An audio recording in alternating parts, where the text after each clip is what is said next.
Joining us for more insights on this dispute is one of the victims. That's Dayo Joshua. Thank you for joining us, Dayo Joshua. Yes, good evening.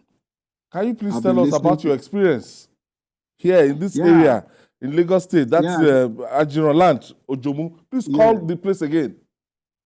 Ojomu. Yeah, it's Ojomu Ajiro land. Ajiro land. My plot is specifically in Chevy View Estate. Chevy View Estate. Okay. Okay, go ahead. So tell us about your experience. What happened? Okay, so I had bought my plot since 2012. Okay, it was fenced.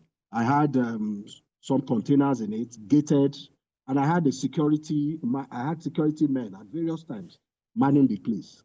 So sometime in 2021, my security man calls me and says, somebody is at my plot with a bulldozer, trying to break down my fence and my gate and scatter everything. You know, so I was at work, so I ran to the place, you know, and I addressed the gentleman that was trying to do that. And he said he had orders from his own boss, you know. So I quickly went to zone 2. Okay, so policemen came, and then we all went back to the police station, you know. These guys brought a document and said it was their land. So the police in Zone 2 started an investigation and then told everybody to keep off until they conclude their investigation.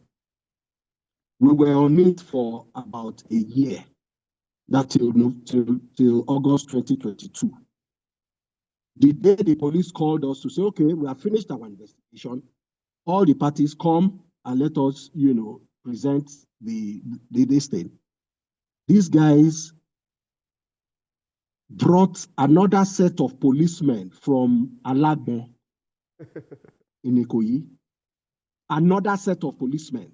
On the day we were supposed to be in Zone 2, where all the parties, this guy, because the other party, his name is Frank Enendu.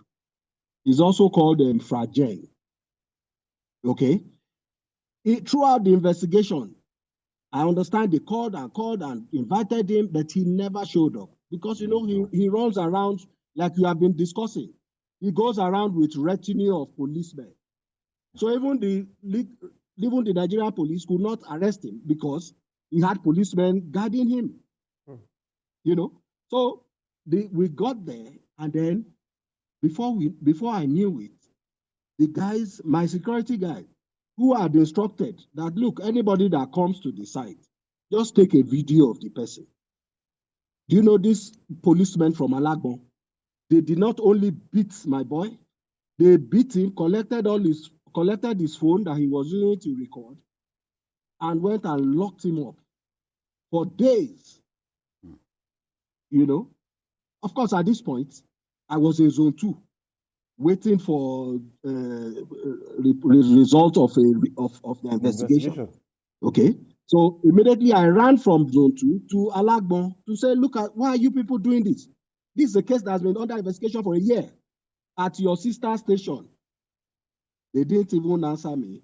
They took the boy, locked him up, my security man, and guess what his offense was? Because they actually charged him to court after we went to Federal High Court to enforce a fundamental human right. Okay? They now quickly charged him to magistrate court. And guess what his offense was? Videoing a policeman on duty. Videoing a policeman on duty. That was his offense. You will not believe it. You know, and as I speak to you, we are still on that magistrate court case till now. Okay? We are also, of course, we have gone and we went to court because at that point, the police could not help us anymore. So we had to go to court, and we are in court. Of course, they know that the court processes take a long time.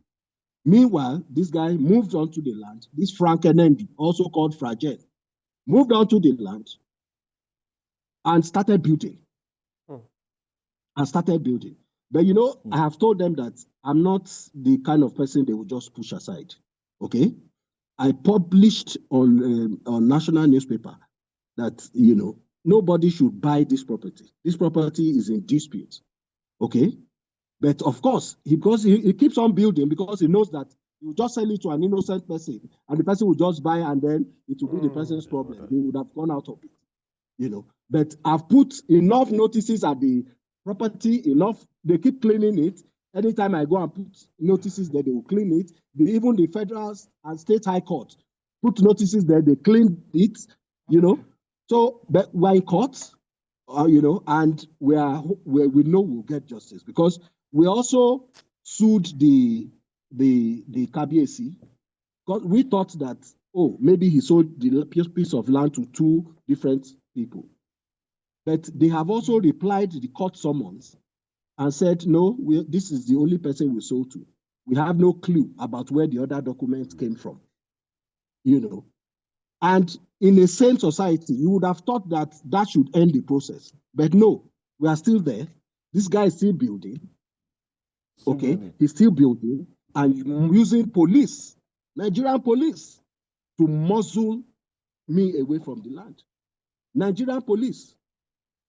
Okay, we have put all the cases in court, the fundamental human rights and everything. We'll follow through it will take time, but I'm determined to follow through this process through, because this is a country of laws, for goodness sake. Oh, wow. You understand? There's no matter what you think you have in terms of power, you cannot be greater than God now.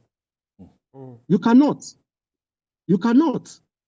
You know, and the truth was, my security men are OPC guards. You know, we employ OPC guards.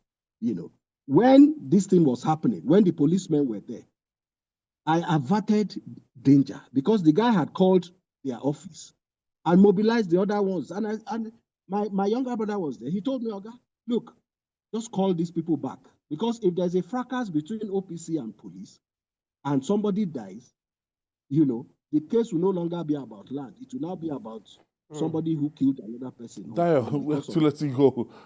Thank you, Dayo Joshua, for that experience.